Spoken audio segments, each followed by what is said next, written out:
Welcome to this episode of Combat and Conversation. I am the host, Nikita Kronis. Today, I'm with legendary fighter Nick Cara, former world champion and coach at FightFit in Moorabbin. We're here to talk about all things about his life, about his fighting career, about his experiences. Plenty are quite hilarious. So please stick around and enjoy the episode. Like when I got back to Thailand, Stevie goes, mate, you're world champion. You beat the world champion. You are the world champion, yeah. And I'm like, really? He goes, yeah. And I'm like, it's still in a 60 pounds. For me, it was just a fight. And then he started sinking in that I beat Manson Gibson. Nothing beats hard work, school, training with sports, family, relationships. Nothing beats hard work. Doesn't come to you easy, doesn't fall into your lap. You gotta train hard. You want it, you gotta train hard. So, Nick, why don't you tell us where did it all start? Whereabouts did you grow up in Melbourne? Family's always been in Pran. They're still in Pran. Mm-hmm. Well, my grandmother passed away, but my auntie's still in Pran, my cousins. So I was born in Pran. Yeah, around here? Like not too far from here? Yeah, I used the Mitris. Yes. High Street, yes. just up the road, down the road, yes. down the road. Yeah, but majority I'm known from being from Northcote, northern suburbs. Yeah, went to North Cry. Yeah. So you made that move at an early age? My mum did. Yeah, from grade 4. Oh, we travelled around a little bit, and then Collingwood Flats to Brunswick, and then grade 4 to Preston, Thornbury. Yeah. Okay, beautiful. And how would you describe, if you can, your upbringing in those areas, growing up? Fun. Yeah, fun. Yeah, good time. Always been boys. Yeah, up to mischief. Of course. Yeah, the best. Always mischief. I'm still up to mischief. That's good. Good. Don't tell my wife. And did you have a taste of sort of I guess the fight world at a young age as well around that time, or did that come a bit later? As a kid and being a kid, boisterous and all the rest of it, yeah, I loved it all, you know? Yeah. So it was always there. It was always there, but I never took it up till early teens, yeah. Early teens? Well, karate about 10 and then Zendekai 13. Where did you do both of those? Well, karate was a high street Northcote. I remember there was a little dojo there. My mum used to take me there. And then Zendekai was, when I was 13 years old, was near Northcote Police Station. Okay. Yeah. Bob Jones? Was it Bob Jones? Bob Jones. Zendekai was Bob Jones, yeah. Wow. Okay. And did you work with him? Did you train under him? No. I fought on his shows and that, when they were doing it at the Hombu in the city, but I did the big ratings when all the gyms were going for the big ratings. Yep. I did that, but no, I was with George Papadopoulos and Con Andronopoulos. Yeah. Con Andronopoulos. Yeah. God rest his soul. Yeah. So you at a young age, you were, early teens, you were involved to some degree in some types of martial arts. 10 years old. 10 years old. Yeah. Wow. And was it like a bug that just bit you and you were like, I've got to keep doing this, or you just enjoyed I think it? it was in me. That's it. Yeah, fighting. I was all about fighting. I was fighting with kids and all that. Yeah. Yeah. So. And how and what age would you say you started to, I guess, take it a little bit more seriously? When did that come about? And it came later, but it was all fun from 13 years old. But we did it. We trained religiously. Yeah. How many days a week? Sorry? From memory, I don't know. It was twice, 3 times. Twice. Yeah, but there was it was karate based kickboxing, you know? Yeah. And I'm always fascinated because I know, partially through my dad, that there's a lot of, in the early days, I don't know if this is true, you can tell me if it is, but with people getting involved in martial arts around that time, I'm assuming it was the 80s, 90s. Late 80s. Mid 80s for me. I started. Yeah.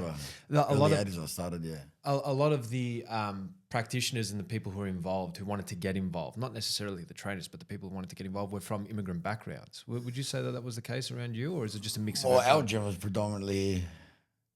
I was going to say the Wogs. Ethnics and that. Yeah, a lot of Greeks and that.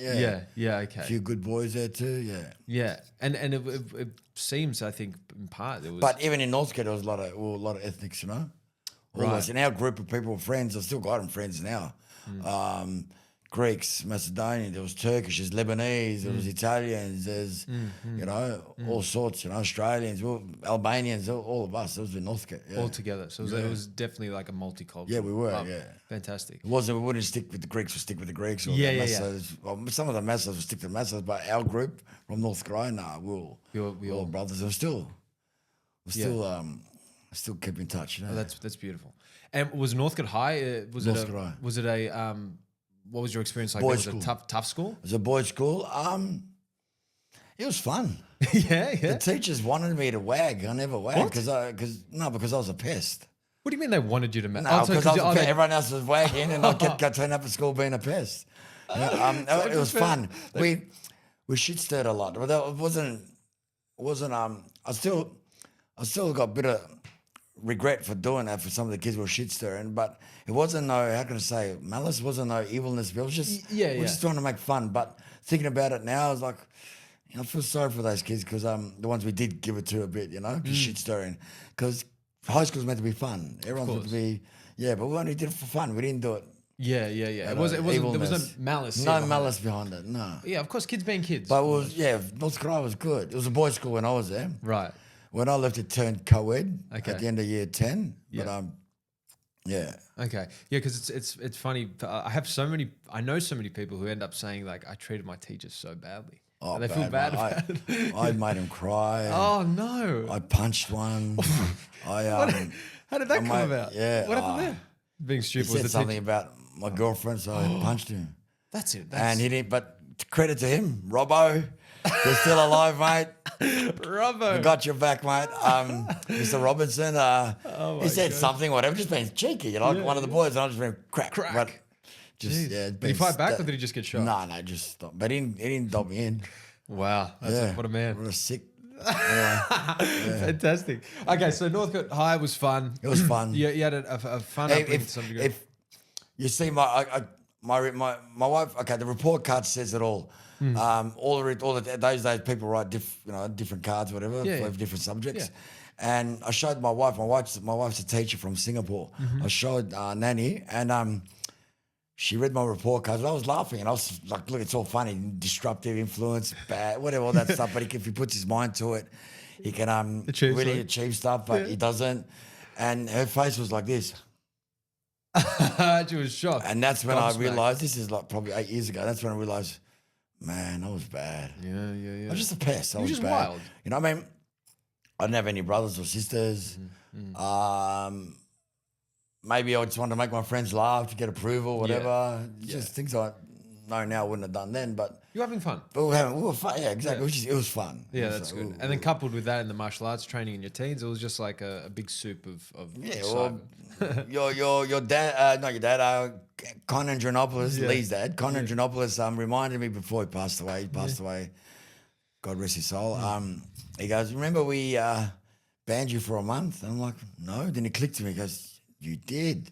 Well, what did they ban you for? For being shit stirrer? I was mucking around in class. You don't muck around in a dojo. Of course not. No. Yeah, We were talking about that before with one of the other guests. That like, you you're late, you do that, you muck around, and all that, you cop it. This is why at the gym at FightFit in Moorabbin, people come late. I give it to them. Yeah. Mate, you're doing stairs. Oh, but no stairs. Oh, but think they do stairs. They think it's a punishment. It's not a punishment. They're getting fit. Yeah, of course. I love stairs by the legs. That's right. Yeah.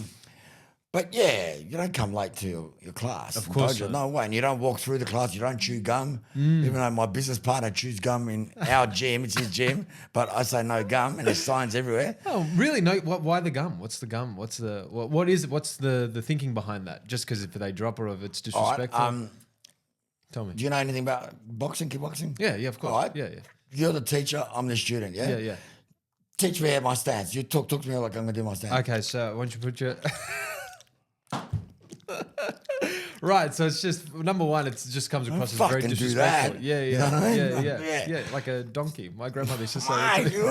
And now, but you know what? I've taken it to a different level because I've got OCD. I'm in at the shopping centres, people chewing gum, and I want to tell them off. I've got to remind myself, man, you're not at the gym, mate. God forbid when your kid starts chewing gum in the car or when you're driving. No chewing gum. I don't know, but this is why. If I do move to Singapore, there's no chewing gum. It's illegal on the streets, of course. No. Paradise. Yeah. If you throw gum on the streets, there's no gum. You're not allowed to chew gum. No, it's illegal. There's not allowed to chew gum. And I was like, I'm sure there's a lot of other things to be illegal about, but of course that's worse than me. So it makes me feel a bit normal. But anyway, it's just a standard that you have. Yeah, so there was none of that. Yeah, there was structure which I didn't have. Right. My mum. worked 3 jobs, single mum from 17 years old. I never had the father around. So she did her best, but I was still being a boy, being structured. I needed discipline from an older man, you know. And that's what Con and George did for me. George and Con did for me, you know. Yeah. Even though I was a pest, but still, he put the foundations for me for later on. The seed. And I was gonna. When did you think that discipline started to click for you? Was it later on in life? Later on. Later on. I was running my own show from when I was in my late teens and whatnot. Making my own decision. My mum was, like I said, there, but the lady's working to support her son, put food on the table. Like I said, 3 jobs. So I was alone a lot. And yeah, I did my best. You know, I stuffed up a lot of times. Of course. My mum corrected me, but the bigger things that I stuffed up, I had to learn the hard way. And it's another podcast there. Yeah, of course. Yeah. Now, talk to me about your early fight history. So when did you start, as we mentioned before, when did you start taking it? I had karate fights from memory. It's a long time ago, yeah. Probably 40 years ago. So I had karate fights when I was 14. Yeah. Yeah, a few karate fights at the, I was like... in the city, didn't you say in Flinders? It wasn't, there was kickboxing. Kickboxing fights in it, but there were karate fights in the city. Yeah. Percy's gym, they used to have tournaments, all that. Oh, sorry. They used to have tournaments and stuff. And we'll go to the different tournaments, and I was undefeated there. Undefeated? Yeah. And that wasn't many. I probably had 15, 20. Undefeated. It was more point scoring, yeah. Yeah, okay, point scoring. Okay. Yeah. I mean, from memory, it was point scoring, yeah. Yeah. I remember I got kicked in the nuts at Percy's. What? Percy's. I still got the medallion, wild card division winner. I got kicked in the groin, you know. But yeah, so yeah, it was more point scoring. I think it was that one. Then kickboxing. 15, I had my first fight in the Hombu in the city. Bob Jones, Flinders Street. How'd that go? I won by knockout. Yeah. Knockout? Yeah, I was 15, yeah. Just to get a kick or a punch? Roundhouse kick, yeah. Yeah. Roundhouse kick at 15 to that knocked out. Wow. Yeah. Fantastic. TKO. Yeah. And then 17, I don't know why I had the break. Maybe I was doing karate. I can't remember. Done that fight at 17. Yeah. I fought Darren Hitchcock at Fitzroy Town Hall. Yes. And I wasn't meant to fight him. He was about 6 kilos, 7 kilos heavier. But the opponent that I had an injury. So on the day they go, do you want to fight him? I'm like, okay. Yeah. And did really good. Yeah. Wow. Okay. So you had a lot of early fights at a young age. Karate fights, yeah. Yeah. And then the last one was 19 when I was with Zendukai. Not last one. It was 15, 17, 19, and 20. Yeah. And then I had a break for a while, just veered off. Yeah. With the cars, the girls, the boys going out and whatnot. And were you still in Melbourne at the time? Yeah. Okay. So 20 was sort of the age where you capped up and were like, I'm going to... I just... Did you get a job? You worked as well. You had a different job as well at the time. I was always... Okay, so from 12 years old, I was working at a service station, pumping petrols, doing tyres and all that. BP? No. It was Caltex, Cumberland Road and Bell Street. Oh, okay. Pascoval. Yeah, okay, cool. Right? So I was doing that from 12 years old, and that's when I started my apprenticeship mechanic, about 16, 17. Almost finished it, and then I was working at BP on High Street there with, I forgot his name. Real nice man, yeah. I was doing that. Then Preston Automatics with, what was his name? Anyway, Preston Automatics as well, finished my apprenticeship there. Okay. And that's where I had an injury at work there. And a bad one? Yeah. Oh, shit. Yeah, I done my back and that was it. Oh. And I also had a big break for 4 years. I couldn't do much. Oh, that's right. Yeah. So you mentioned, so you're and that injury that happened at work. I'm still in pain now. You're kidding. This year, December, will be 30 years in pain. That's why, you know, even my business partner, my wife, whatever, when I got in my moods, I was just in pain every day. Sometimes severe, sometimes all right, but I deal with it. But imagine you're in pain for 30 years, you know. I mean, there's a lot of people worse than me. Yeah. I get that, you know. But in pain for 30 years and trying to deal with it, no meds, no nothing. Can you know? explain how it happened or not? Sam Patinotis, that was his name. Real smart mechanic, yeah. Transmissions and automatics and differentials. I was putting a transmission in a transfer case, the big F100, and it's the transmissions and the transfer case is about that big, pretty heavy. And as I was putting it in, the hydraulics bounced and let go of the bounce, and the transmission fell off, and I went to grab it. just out of reflexes. Yeah. And bang, it just pulled my back. And that was it. And then from then on, it's still. I tried to go to work. I tried to do this. Then I couldn't. And tried to be truck driver, like delivering fruit and veg, couldn't. And yeah, that was it from pain ever since then. It was December 22, I remember. And did that play into you not fighting as well throughout that period? Okay, all right. So it was just a combination of you just not wanting to fight, but also your back pain. Yeah, that's a big deal. And what was your time filled like during that period? What were you doing for the most part? I know you said you it was a bit of a shock from being able body doing whatever, and all of a sudden you can't even brush your teeth and do whatnot. Oh gosh, not bad. Yeah, you get to lean on one hand, do this, you have to walk slow, whatever. Anyway, and then you have to do rehab stuff and all. But Shocking. You know. Yeah. It was a lot of pain. Yeah. A lot of pain. And did you? And still a lot of pain, but I'm dealing with that now. But over the years, So during this period, it seems like it was your early to mid 20s as well, where you just started. You took a break from fighting. I took a break from fighting. I was still training. I was still training. I wasn't training hard, but I was still training. I met Nick Talakouris around probably 25 or something, 26. Yeah.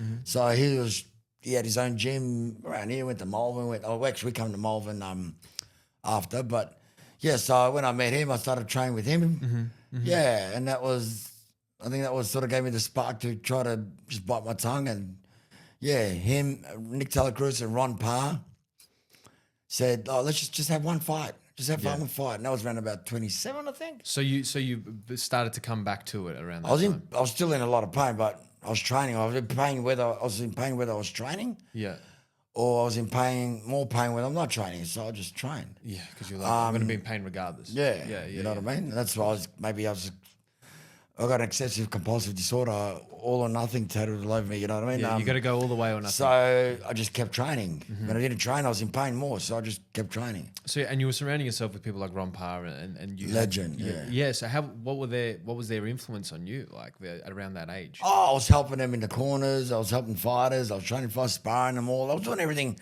except fighting. Was there anyone in particular that stood out as a fighter that you were cornering for at the time? Oh, so many, man. Yeah, Daniel Dawson. Okay. Won 5 world titles. There's a couple of Ron's fighters, boxers that have travelled to New Zealand, who travelled, all that stuff, cornering them. So you were pro really, boxers. They fought world titles against Shane Cameron and all that. Phenomenal. And so you were really it was keeping you very busy doing that as a gig. I loved it. Yeah. Yeah. And I guess how did that sort of segue into you getting back in the ring yourself as well? So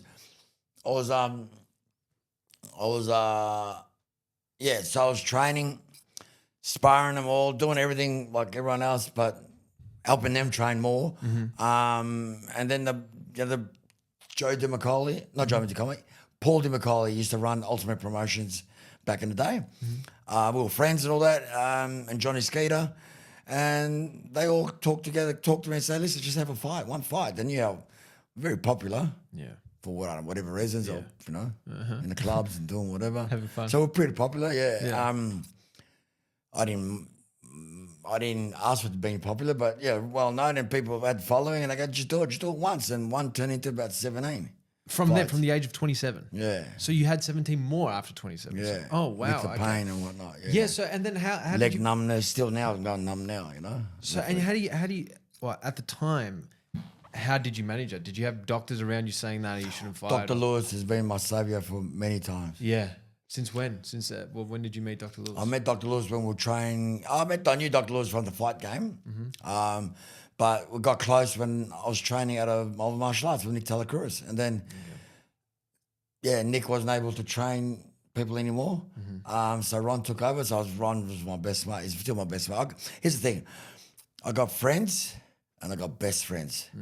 How can anyone tell me to love one of my friends more than another when these guys have been through wars and whatnot together forever for 40 years, Yeah. So I love them all, So I got a lot of best friends. You had a lot of people with you during the tough times and the good times, it seems. It's like there's some tough times later on, but I've always had good people around me. Absolutely. I chose to veer off and, but Yeah, always good people around me anyway. Beautiful. Yeah.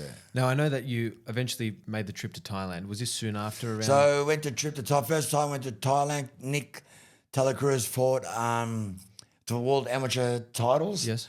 I think 96. Yeah. So I went to help him. And we were training at Sichuan and under Sifu as well, Robert McGuinness. Yeah. That's where I was loyal to Sifu for 20 odd years ago. Yeah. Robert McGuinness. And so that's where I met Sifu too. That's a major part of my career too with Sifu and movie opportunities and whatnot later on.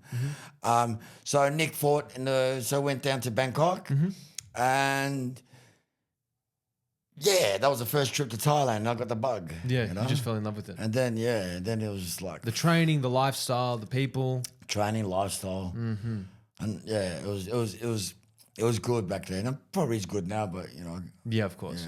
And I know you had a bunch of fights there too in Thailand. Thailand had about 4 fights, yeah. 4 fights, and they were. They were boxing because my back just gave up in the end. I just thought I'd just box. And you were still struggling with that back pain while you were there. That's insane. The fact that Yeah. you kept fighting too. And did you have?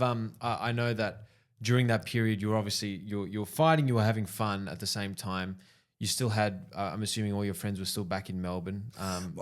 My friends were back in Melbourne. I was You were alone there. I was alone, but we had friends. But don't get me wrong, I met my I met Ron there. That's the same trip I met Ron. Oh, you met him there. Yeah, I met Ron there. Okay. So if I didn't go there, I wouldn't have met Ron. Yeah. I wouldn't have met my best mate Shane. Yeah. And then they got me. Ron took me to Perth where I met Brett and Clyde, my other best friend. Yeah, mate, these guys are legends. I love those guys, you know. And what if you could sort of summarize what I guess your mindset was like just before going and around that time? You've had a couple of fights in straight, and then going to Thailand. What? How would you characterize sort of your I guess your attitude during that time? I was under the work cover system because we were going through the courts and that. They knew I was training. They encouraged me to train. My counsellor, all the rehab people, go train. So that's good. I didn't want to fight just because I get in trouble, you know what I mean? Even though I was still training like a fighter, but I just didn't want to do the right thing or whatever, you know, and go through the whole system and whatnot. What do you mean getting in trouble? What do you think? Well, maybe they're trying to say you're all right, and then, you know. Oh, right. Yeah, but there's I was nothing training 2 hours a day, but then I was in pain for 22 hours a day. Couldn't do anything. Yeah. You know what I mean? So when all that settled down and clung close to it, we were just agreed, you know, step up and have 1 or 2 fights. There you go with your back and whatnot. But again, I was doing the training anyway, like a fighter. I just stepped it up a bit more. Yeah. I was training 6 hours a day, man. So In the end, so you 4 fights. Yeah. Wow. And it seems like you talk about that discipline thing earlier, that you at this point you kind of really started to come to I it. had discipline, and then I went that way. And then I came back to discipline, and then I went that way. What did that look like? What did those deviations look like for you? If we had footage, man, that was great. You couldn't play the footage? It'd be mate, it was crazy. Yeah, okay. It's a crazy time. Fun, Yeah. crazy, the nightlife, the stories I could tell. There was a lot of violence, you know, not that I started, but, you know, being a protector, involved, of course. that I am, protect my friends and whatnot, my girls, whatever I was with at the time, that's just me. And there was a lot of, I had to stand up for him because I just can't turn my back. Yeah. It was stuff happening here too back in the day, because I've always been like that from young. Yeah, you didn't like people. So, yeah.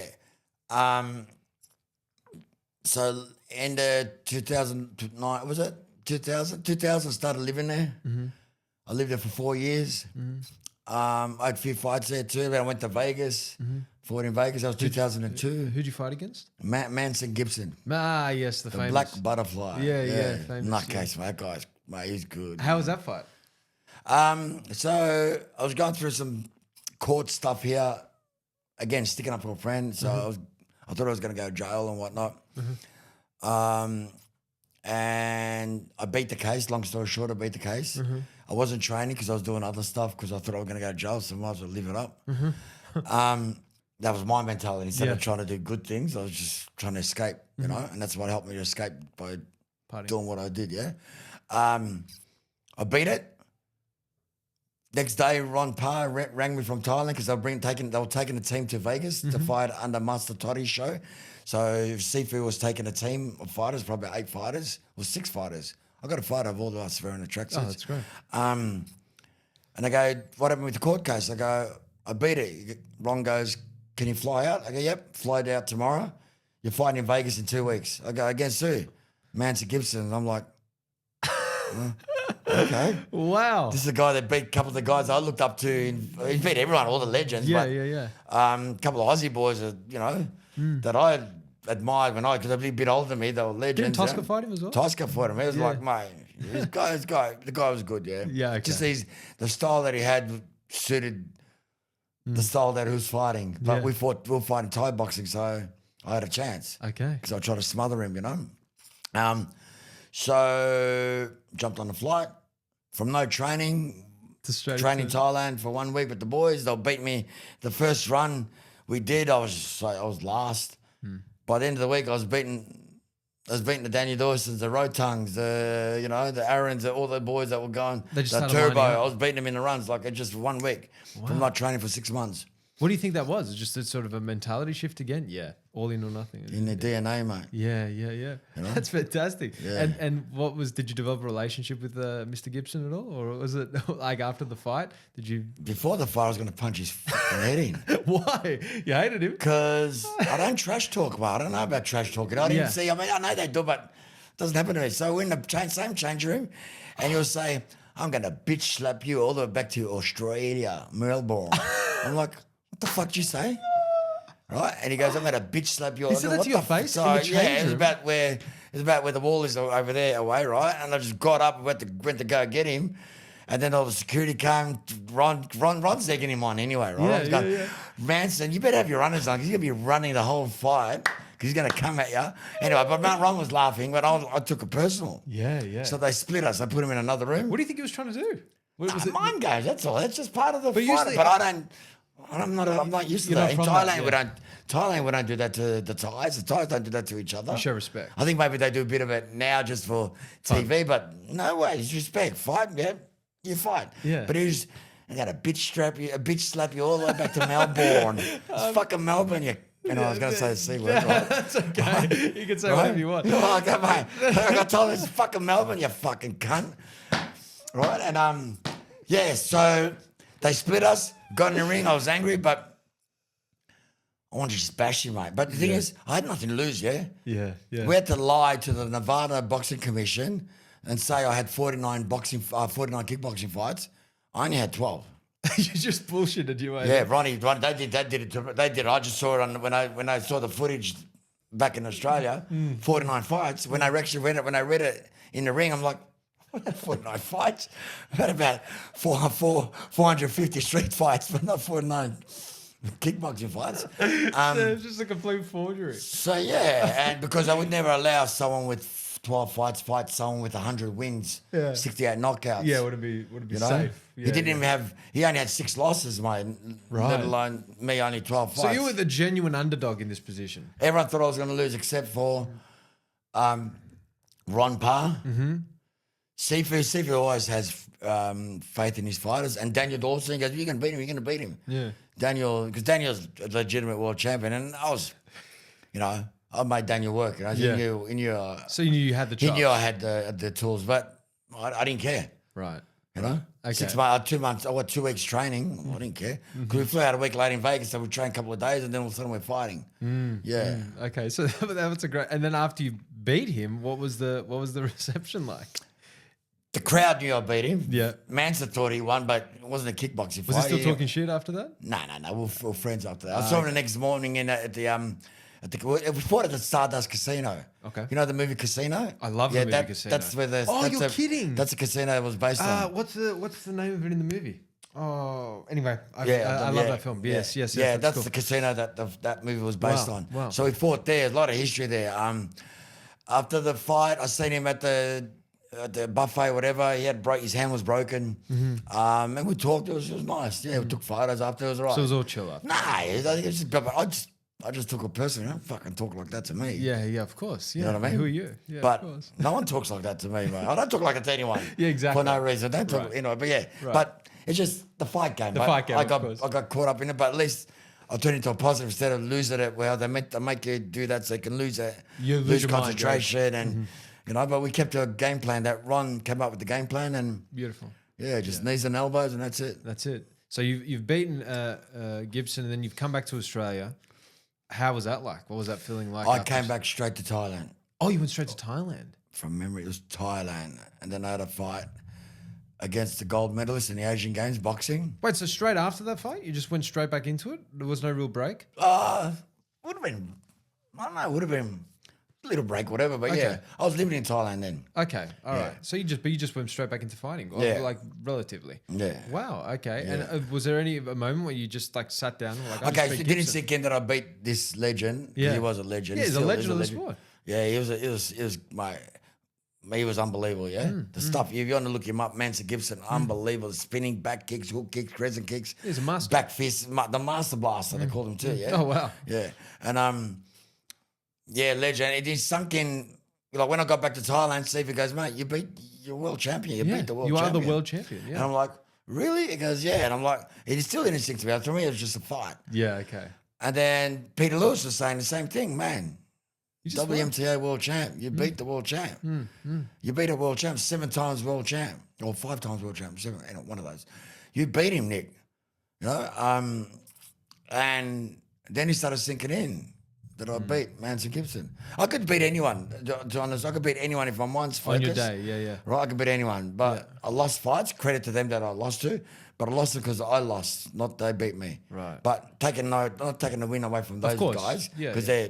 they were good guys, tough guys. But yeah, if my mind's set, if I had the discipline and direction and kept it like that, mate, Yeah. Different who story. knows what would have done? What would have done? Absolutely. So you're in Thailand. You're back in Thailand. You've had a few more fights. You said that you won sorry, what was his name? I forget his name. You just mentioned him. Straight after that. Manson Gibson. After Manson's fight. Manson Gibson. I fought some kid Bonrod. Yes. Okay. Or was it before? Was it the Fought Asian- him, one of those? But I fought him twice too. I had a rematch with him too. The Asian champion. Was Asian Games champion, okay. gold medal, big tie, man. Yep. He rocked me with a big right hand. I fought him a couple of times. It seems like you're having fights just all the time, essentially. at this Well, I should have, but Yeah. again, I got Vieira doing point. Okay. Silly stuff. doing other stuff. When did the UFC come knocking? George Soteropoulos was trying to contact me. It was 2012 sometime, was trying to contact me. And again, I was really I was doing a lot of drugs, yeah? Okay. Yeah, Fair enough. basically that's it. Everyone knows me, whatever. I was doing a lot of drugs. Yeah, I was you're doing a lot of playing. drugs for different reasons, it started off with fun or whatever, but then to escape of certain things, of past stuff. And so I was really, really, really hard into it. I was still training though. I just did it all. People don't understand how I did it. I just All or did nothing. It. Yeah. I just did it all. Yeah. And he kept trying to ring me, contact me. He was on Skype. And I said, yeah. And then coming closer to the date, I still wasn't replying to his Skype. Remember, it was just Skype from back Skype then. back in the day. Back was in the day, thing, yeah. So I answered one, and I was cooked, yeah. Right, and I was gone. And then I answered it, Nick, you got to come, mate. The filming starts in about a week or 2 weeks. All right, George, I'll jump on a flight. I'll come. Oh, so wait, had you signed on already? Or George put my name down. I said yes, but then I wasn't answering his calls. Okay. Yeah? All right. Yeah. And then so they flew me business class to Sydney, 2012. Yeah, and And it was for 6 weeks there. UFC, the contender. right? Australia versus the UK, the Smashers. Okay. The one that Rob Whittaker won. Wow. Rob okay. Whittaker was in it, yeah. Did you meet Rob at the time? Yeah, Yeah. I met him there. We trained Training together for to- 6 Oh, weeks. fantastic. Yeah. How was he? Legend. Legend, good guy. He was, you could see these kids were special. Yeah. Yeah. You know what I mean? You could see this kid was special. Discipline, special. The warm up when he was doing it, I got fired up. That's how he fired himself up. Yeah. The energy just got into me. I'm like, oh, this Sucked kid, you in. yeah. That's great. That's you can great. see this kid's good. So, But yeah, sorry, keep yeah, going. No, I was just going to ask the experience overall. But At the start when I was showing them stuff, like they didn't know half of the defense. They all knew offense, attack. Hmm. They didn't know how to block properly, check properly. You know what I mean? All that type of stuff. I'm like, wow, these guys don't know the basics that I know. What's easy in my head, obviously it's not easy for these young kids that are fighting for Australia. But again, let's look deep into it. They've got about 6 disciplines they've got to learn to fight. I only had 1, or 2, boxing, kickboxing, Thai boxing, you know what I mean? And but yeah, I was like, wow, these guys, but yeah, so they got me there. But then the determination, the training, the weight cuts, I never knew anything about weight cuts. Oh, really? That was I was weighing everything in your 87 world. kilos, I'd fight at 83. I just didn't eat McDonald's 1 week and I'm You're 83 back at kilos. it. Okay, right. When I fought the first fight, I was 63 kilos. When I fought on your dad's show on Dallas Brooks Hall, I think it was probably 76 kilos. But I was still a young kid growing up, you know? Yeah. How old were you then when you fought on Dad's show? I think 20 years old. Oh, okay. Wow. Yeah. Okay. That's why I won that. So you never really knew about weight cutting? That was never part Nah, of your just thing? told me you got to get obviously weight cut, meaning you got to drop weight. Yeah. But I never used that term. You say, what weight you on me on? 83 kilos. When I started my career in 27, back in my second part of my career. And So you're just seeing these contenders drop all this weight and you're like, man, 6 kilos in one day. I'm like, this can't be good. One of the guys, I can't remember, I don't remember who it was, couldn't continue on for his next fight. So we had to get another guy that wasn't in the contender, like a reserve. Yeah. And he came in 84 kilos. He had to be, how it worked from memory. Fight pick, weigh in, fight. So fight pick one day, weigh in next day, fight the day after. Now, this new guy came in there, they're going to pick, because they must have won the fight before. Yeah. So they get the chance to pick who to fight pick. Yeah. So they picked this guy new and he's going to be 85 kilos. He's got to drop so much weight. And then next day, and then whatever, this kid almost died, man. Like, he looked at death. That's shocking. And then we had to pull him out. He couldn't fight. Like, he tried to, like, the kid, like, the way they were doing the saunas, the ice, the hot water, the blankets. What? All I just had to bypass McDonald's. Yeah. That was for never me, part right? of your vocab. But yeah. that was it. But if I knew about weight cut, I'd fight, 77 kilos or whatnot, you know? So you're seeing all that stuff take That place was full on, full respect. And then I always loved, I didn't watch UFC the early days, but I knew about it. And yeah, it's fighting. It's like street fighting. And I admired it, but I didn't get into it. But after this show, You respect it was like, I don't watch kickboxing no more unless my boys or girls are fighting. Boxing, bored of it, unless some big names. Or we got the FightFit Challenge or whatever. Fraser got me into the FightFit Challenge. I didn't want to go and watch it. I don't want to watch it. I've seen so many shows, yeah. UFC, relentless. Every Sunday I'm watching UFC. Yeah, it's I'm exciting. recording it. I'll take my phone away if I've got an event or whatever. Hide my phone. I come home. I want to see the phone. Watch the. It's spectacular. Yeah, I love it. I love it. And I don't do MMA. I don't do groundwork or whatever. I do stand up, but I see stuff and I can say, ooh. And if it was my time, if I was, You would have done that. 1,000,000%. I like that's the best. These guys are legends. Yeah, it gets All you of them pumped up are even legends. thinking about it. Even my daughter, she was like young, 2-3 years old. Yeah. Are we going to watch UFC, Dad? She doesn't know what she was talking about. Oh my but, you know. gosh, that's wonderful. Now, if I remember correctly, you've mentioned this to me before, but was there a particular incident that took place during the UFC contender thing? And I don't know There's if you a want to talk couple, about that, but yeah. was there one involving where Dana White had to get involved? Yeah. Okay, so wanted but to talk Dana about White, I don't think Dana White knew about the one that I did. He just. Okay, so. What happened? What all happened? right, what happened? The UK boys, the coaches, there's 2 American boys, the English coaches and 2 American boys, right? And Americans, they're just rah, rah, rah, rah, rah, shut the fuck up, you fucking cunt. But the English boys were respectful like us, you know what I mean? Loud boys, but they're like us, all right. Anyway, quickly, we finished our training session, came home, they were going out on a night, whatever, the boys, the English boys and the American boys. And we crossed paths and they got smart with each other. We got smart, the words exchange, just cheeky words, right? And then the wrestling coach looks at me and he goes, I know, I sort of said something. He goes, what are you going to do, you old man? He said that to you? Yeah. And I'm like, what the fuck? I was only 38 anyway, right? I go, what the fuck? What'd you say? I'm not old. He goes, what are you going to do, you old man? So whack! I slapped him, but I pulled it back, but it sounded so loud. All right, so it wasn't actually a hard slap. No, just to show him. And then his face, he went like, oh no, he was he shocked. went shot like, okay, do you see how fast the old man is? Yeah? Fair enough. Yeah. You Yeah, kept it no, I was in together. control. Yeah. I pulled it back. Yeah. I pulled back when Roundhouse kicked in. It was just the sound. It was Yeah, the sound. bang! Even now I can do it. Oh my gosh. No, So but- anyway, he said this to you. and then George just started laughing. When our wrestling coach goes, American guy, shit just got real, didn't it? Right? This shit They all just got shut up, real. right? The boys all shut up because I knew if they started, it would have been on. And then I should have been smarter, yeah. I should have been, hang on, I'll get George in trouble, get the boys in trouble, get their boys in trouble. I didn't think like that. I think you don't talk to me like that and go, fuck who you are. I don't It seems fuck to where be a you are. running thread that you don't Yeah. like disrespect. So something happened back on set. The rest, the kickboxing coach was looking at me as we exchanged, as they finished, we come in, you know what I mean? And he's hitting the bag and he's looking at me like he's trying to put it on me, you know? Like he's hitting the bag. He's hitting staring the at bag and he's just staring at me, going bang. And I'm thinking, this cunt. Yesterday, he fucking put his head down, fucking tail between his legs. And now he's trying to do it because there's 75 cameras here. Yeah, okay. Right? And that same guy and George had an incident, yeah, behind the scenes. So there was in the office, they chased each other. It was full on, right?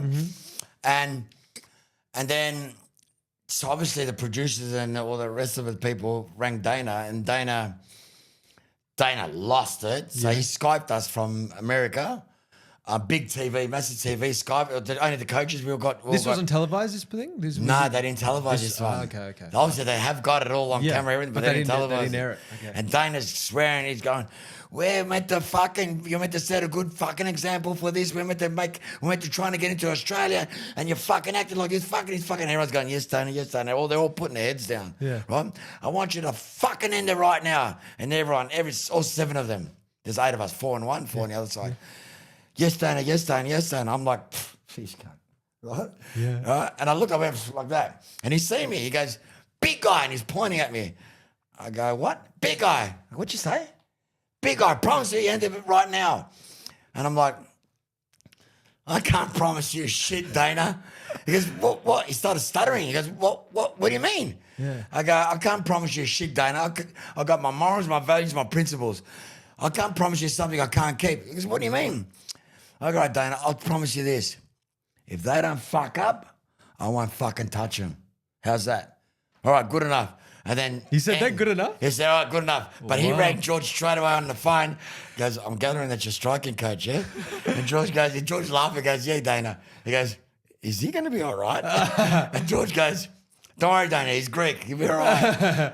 But what they did, they moved these boys from our hotel, because we all stayed in the same hotel room, to a different hotel room in Bondi Oh, okay. to separate us, They you had know? to separate them, yeah.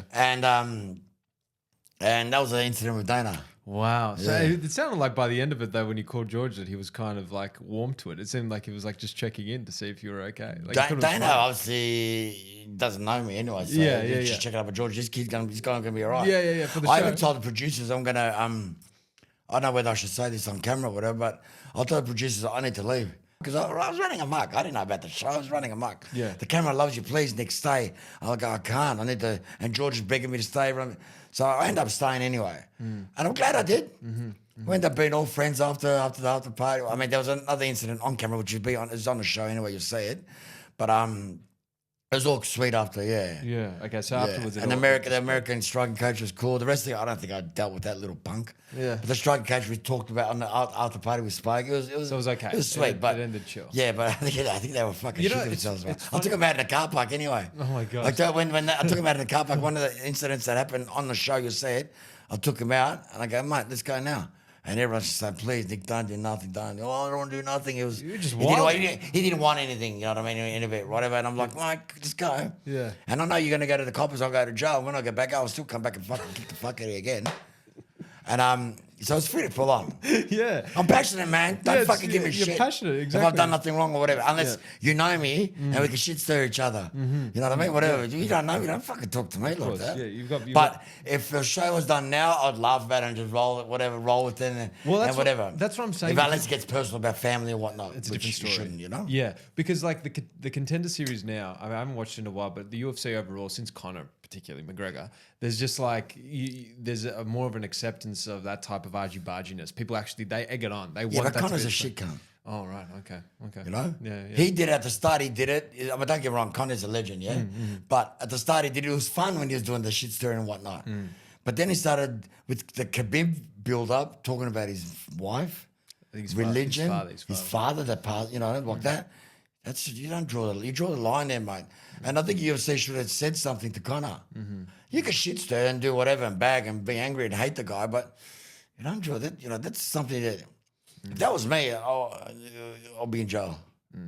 You know, that someone said something about my wife, my kid, my mum. You know what I mean? There should be a line you don't cross. Religion, mate. Ever since we've known of the history of humanized, population, whatever, like people, is wars with religion and that, mate. Even now, there's stuff. You know, you don't talk about that stuff, man. Each their own. Yeah. Yeah. Let's, Nick, for the last 5 minutes, let's talk about sort of after that period in your life, contenders and all the Contender Series and whatnot. You go back to Thailand. I understand you hit a bit of a low point. You got sick at some point. I got renal failure, so I was in hospital for 4 months. Yeah, couldn't walk, nothing. Yeah. So you went through that terrible time, and you've come back out of that. You said that there was a mentality shift to some degree. You were like, I need to change. It was the worst. That was the worst time of my life. It was the most painful time of my life. I was crying. I was in nappies because I couldn't go to the toilet. Like it was just so degrading. But I blame myself. It was all on me because all the stuff I was doing. But it was the best thing that ever happened to me because I let things go now. I don't dwell about it anymore. I regret about stuff. I don't dwell anymore. Sometimes it might get me a little bit, drop my guard. I might get angry or I might think about whatever, but I don't dwell anymore. I don't resort to drugs to forget about stuff, things I did or things, whatever, you know, things that happen. So it was the best thing. Yeah. And then I broke up with my missus at the time then. I met my amazing wife online, 2014, which was almost 6 months after. I got out of hospital at the end of 2013, so 6 months after I met my wife online.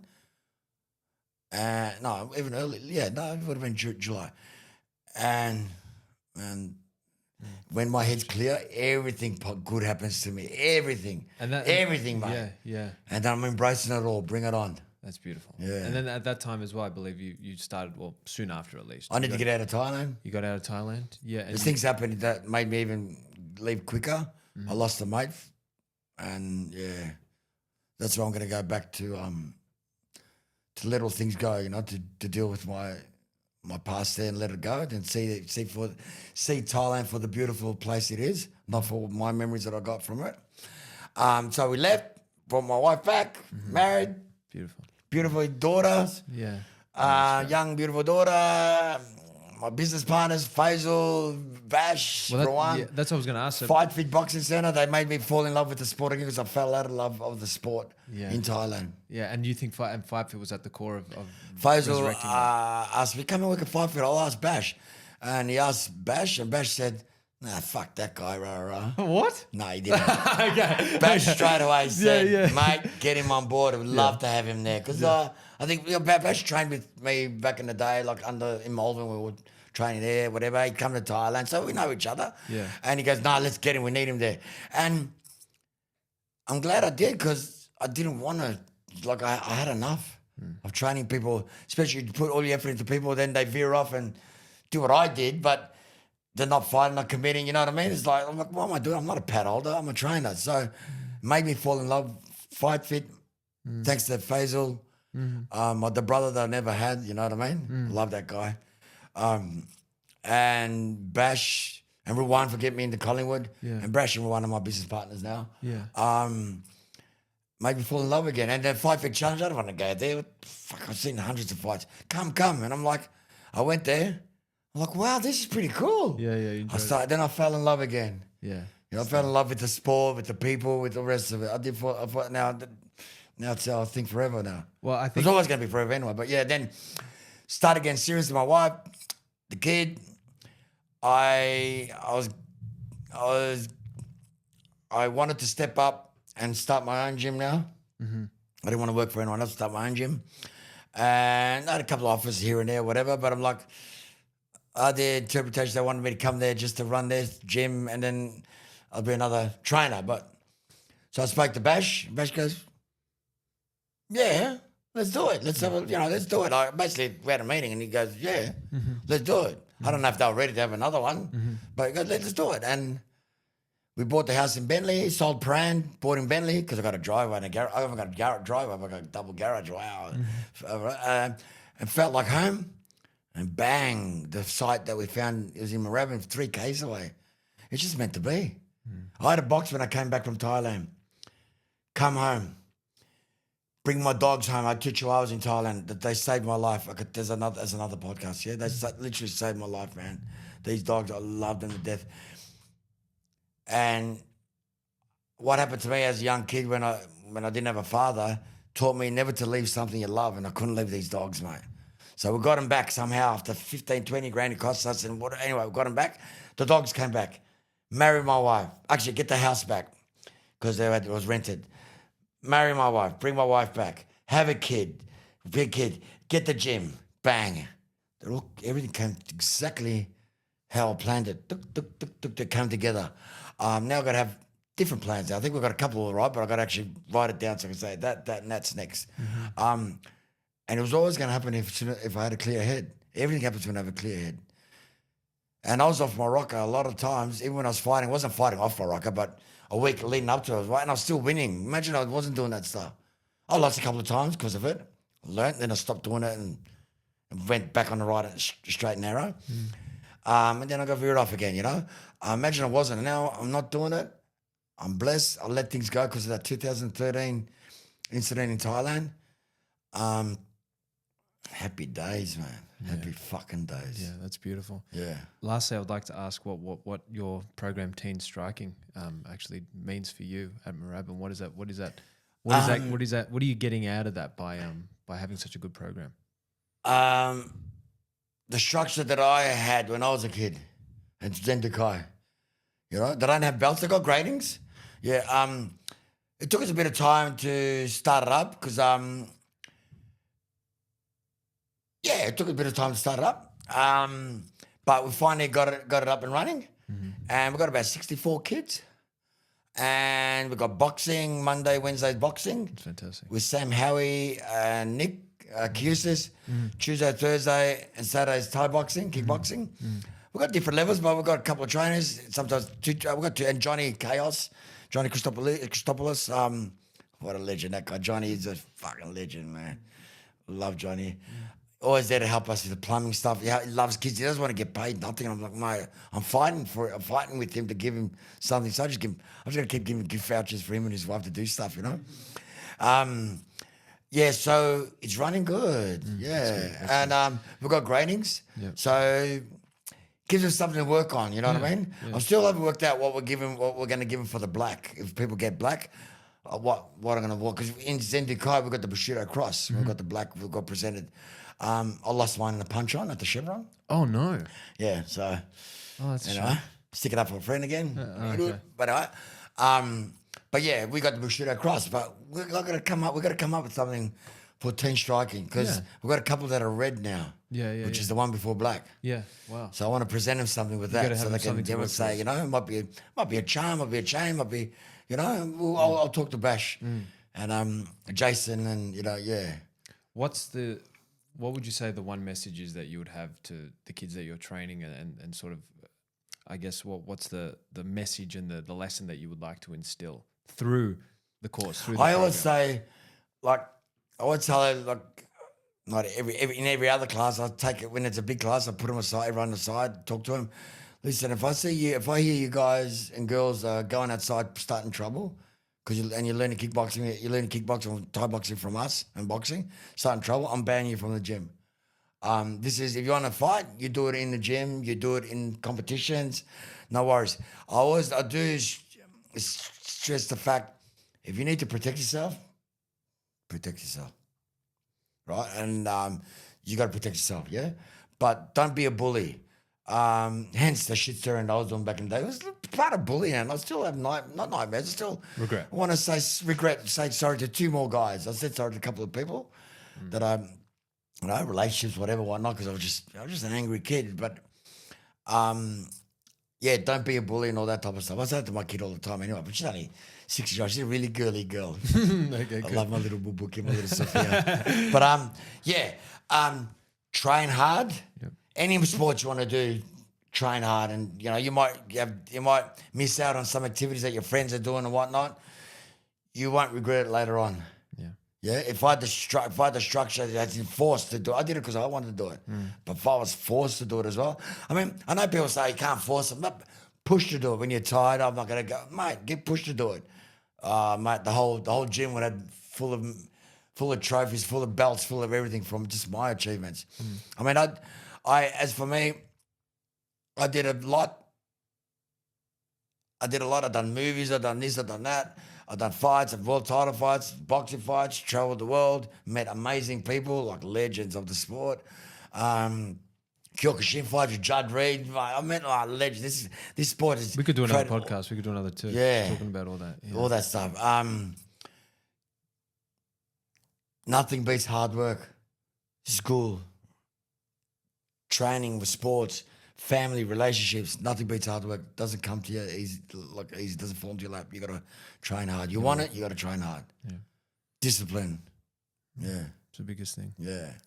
Well, on that note, thank you very much, Nick, for coming in. Thank you so much. I appreciate it. Get I'll get you back thank on you. again. And Yeah. it was a lovely conversation. Thanks, man. Thank Cheers. you. Thank you. Thank you for watching this episode of Combat and Conversation with Nick Cara. Please don't forget to like, share, and subscribe. Stay fit, stay healthy, and we'll see you at FightFit soon. Thank you.